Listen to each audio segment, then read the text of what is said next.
You sense it first in the air, that sharp and biting edge which creeps into your lungs as you step outside. The village paths, once muddy from autumn rains, have hardened under the first frost of winter. Your boots crunch softly over the frozen earth, and each breath you take rises like a faint ghost into the pale morning sky. Winter has arrived, and with it, a long season of waiting, worrying, and hoping that the food laid aside will be enough. You walk slowly across the field where only weeks ago, peasants bent their backs beneath the harvest sun, gathering the last sheaves of grain. The stubble of cut stalks is now rimmed in white frost, brittle and fragile, as if the land itself has been sealed under a thin glass. The birds that once pecked here have flown south, and the earth offers nothing now. In this season, the ground gives no gifts, and all nourishment must come from what has already been taken. Inside the cottages, smoke rises lazily from low chimneys. Families huddle near hearths, wrapping rough wool cloaks around their shoulders, already guarding their warmth carefully. For fuel, too, must be rationed. You step through one doorway, ducking under the timber beam, and find a family gathered close. The father rubs his hands against the fire. The mother stirs a thin pot of gruel, and the children's eyes follow every movement, measuring how much will be ladled into their bowls. The first frost is more than a change of weather. It is a reminder. It tells everyone that the season of plenty is finished, that the green fields of summer are now only memories.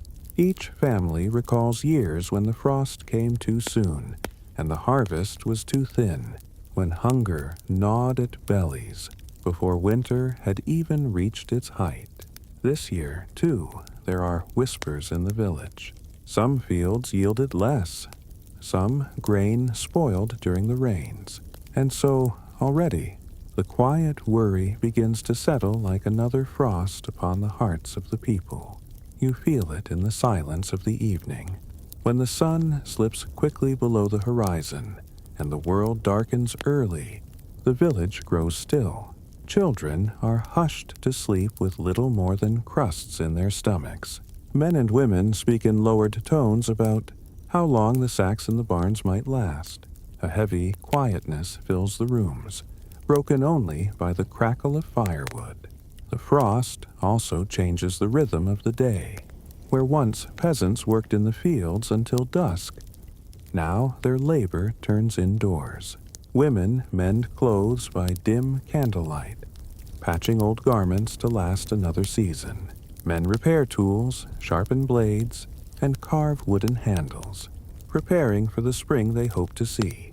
Evenings grow long, and time itself seems to stretch, heavy and cold, as though the village waits under a blanket of ice for life to return. You notice the bodies themselves respond to this season. Faces grow thinner, cheeks hollow slightly, and people move more slowly, conserving energy as though instinct knows what is to come. A simple walk across the village feels heavier when there is little food to fuel the body. Yet there is resilience here too. Peasants have lived this way for generations, teaching their children how to survive the long winter, how to stretch food, how to make the season of frost into one of endurance rather than despair. The sound of the first frost is subtle but certain. It crackles faintly under feet. It settles upon rooftops, and it hardens the water in the troughs.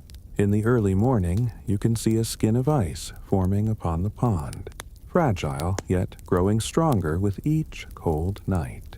Soon, the pond will freeze solid, and children will tread upon it cautiously, while their parents worry more about the lack of fresh water and the inability to fish until holes are cut through the ice.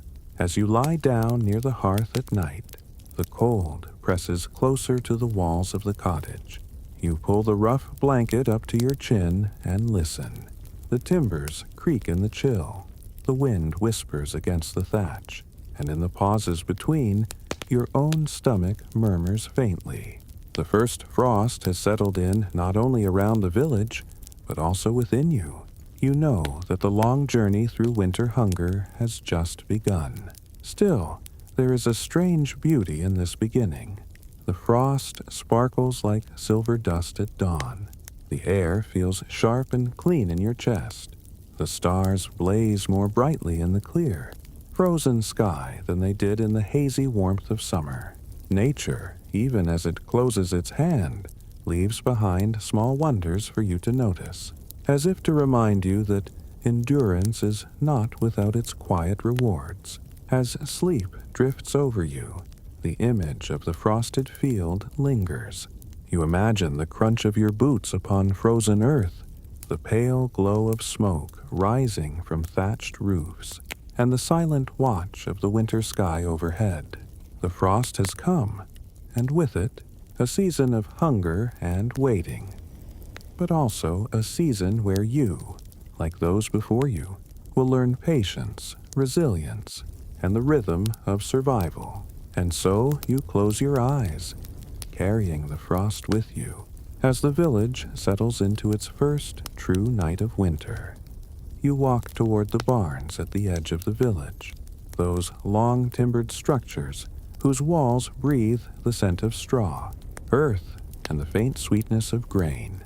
Their doors are heavy, bound with iron, and when they creak open, the cool air inside greets you like the breath of winter itself. Within, the light is dim, but your eyes adjust to see the rows of sacks, barrels, and bins all filled, or at least partly filled, with the harvest that must now carry the villagers through the coldest months of the year. The barn feels sacred in its own quiet way. It is not a church, yet every peasant enters here with the same reverence.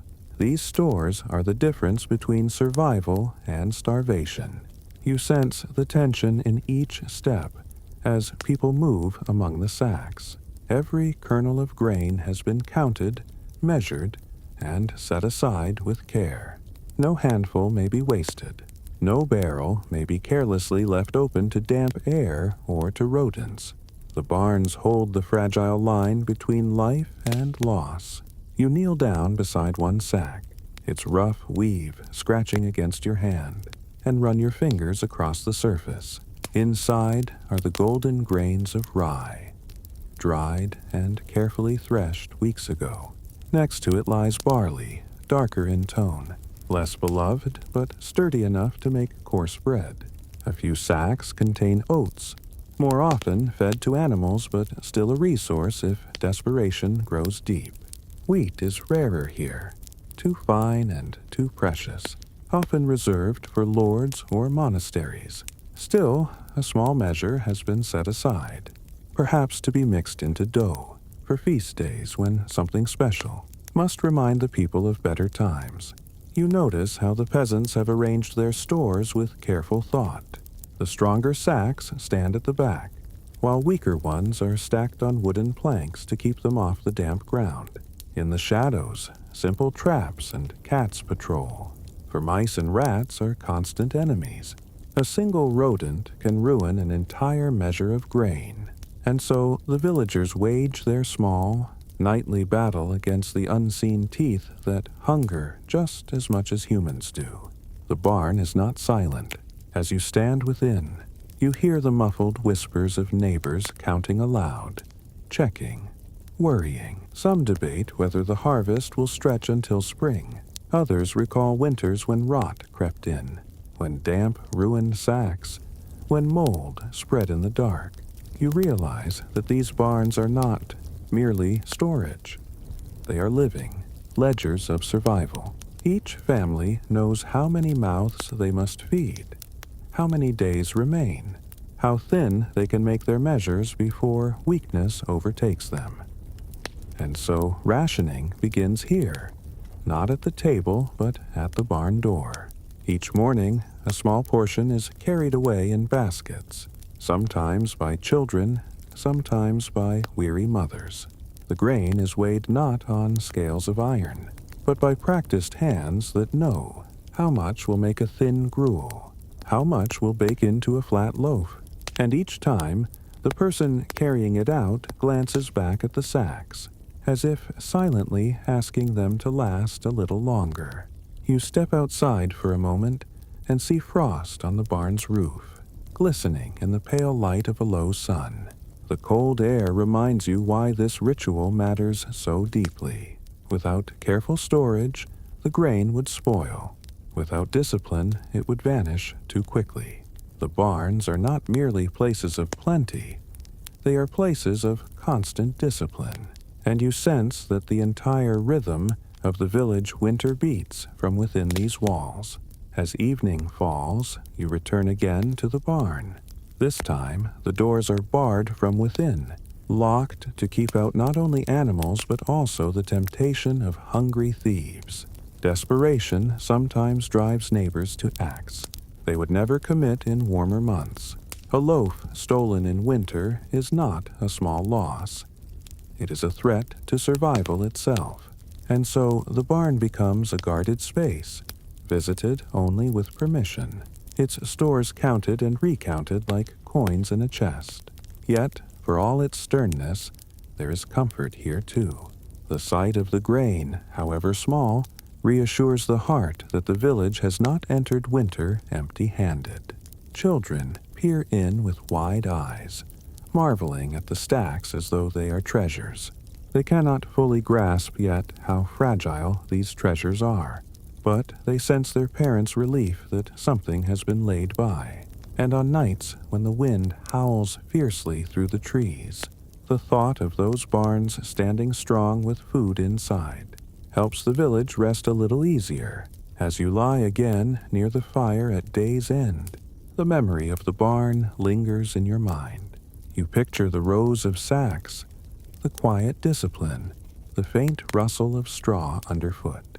You imagine the feel of the coarse fabric against your hands, the knowledge that within lies the measure of survival. In sleep, it almost becomes a dream of security, as though the barn itself is a guardian standing watch over the people. The frost outside thickens, the nights grow longer, yet inside the barns, the harvest waits, silent and patient, portioned carefully day by day. You drift into rest with the thought that, for now, at least the grain is there, measured and guarded, the quiet promise of endurance through the deep, cold still ahead. You sit by the fire in a low, smoky cottage, watching as the evening meal is prepared. The pot that hangs above the small flame is not filled with meat or thick stew. Instead, it holds only water, a pinch of salt if there is any left, and a careful scattering of ground grain taken from the stores. The mixture simmers slowly, its surface rippling with the smallest bubbles. This is the supper you must eat.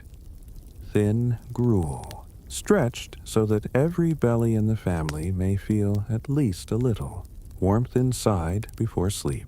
The smell is faint, almost absent.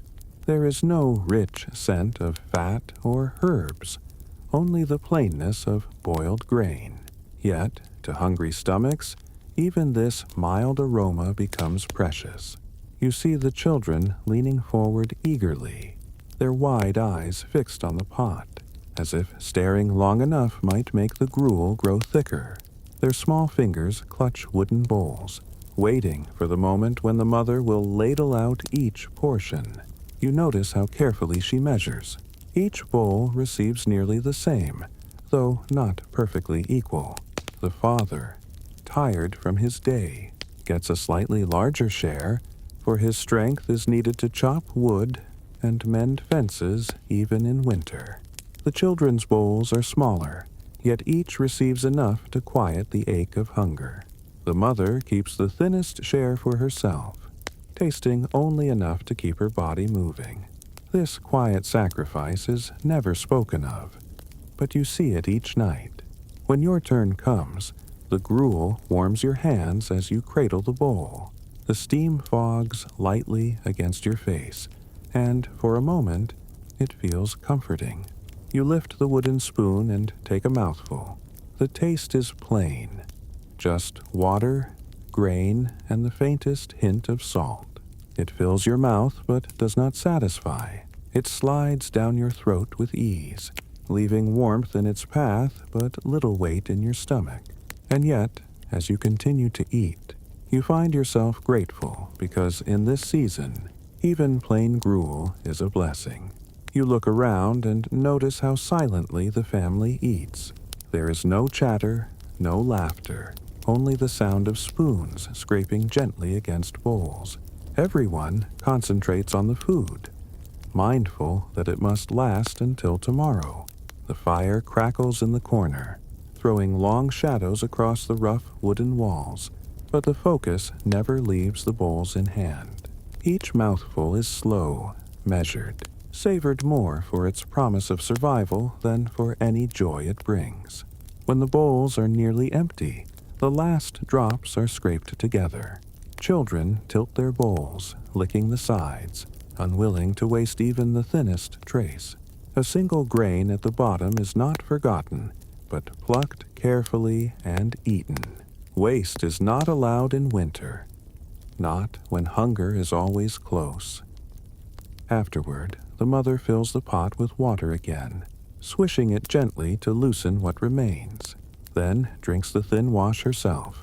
It is almost flavorless, but she drinks it as though it were wine, because even this faint nourishment means she can rise again, tomorrow, and begin the work of keeping her family alive.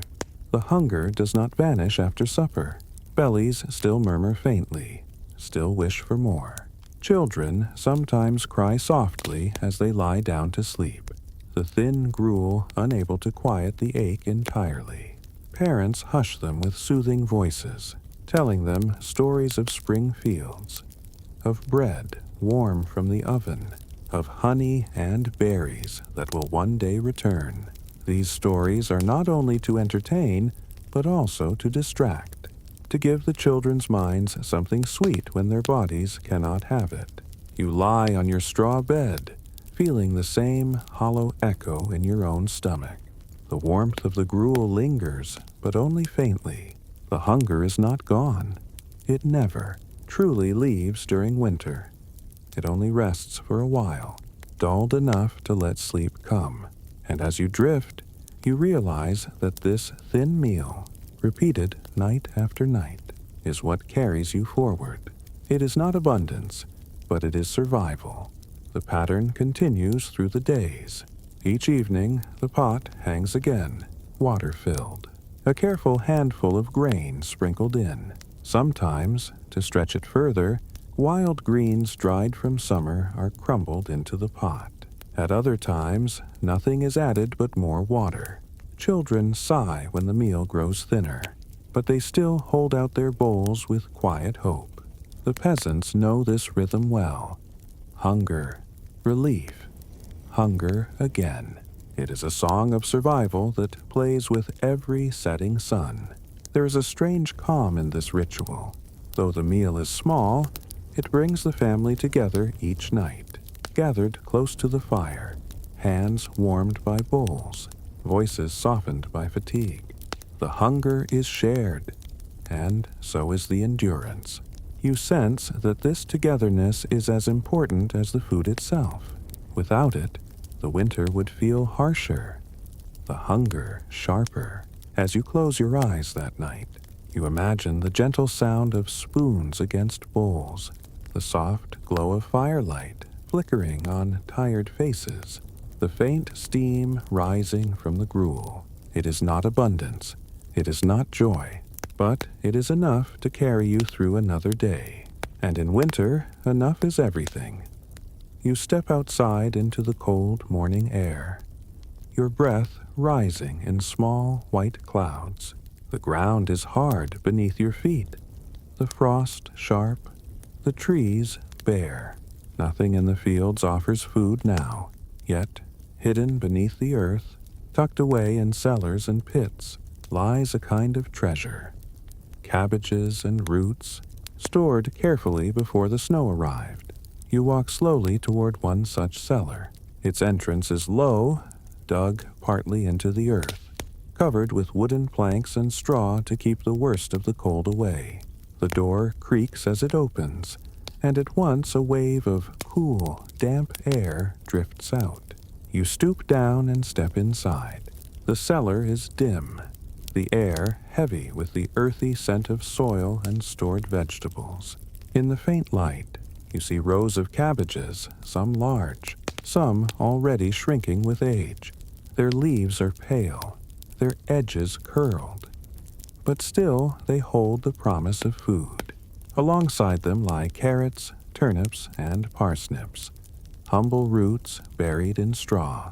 They are not beautiful, not fresh, but in this season, they are precious beyond measure. You bend and lift a cabbage, feeling its weight in your hands. The outer leaves are limp and tough, browned by time. These will be peeled away and fed to animals, if there are any to spare. But inside, still hidden, are layers of pale leaves, crisp enough to eat. You imagine the family above, gathered around the hearth, waiting for you to bring this single head of cabbage, to cut it carefully, to drop it into the pot where water waits.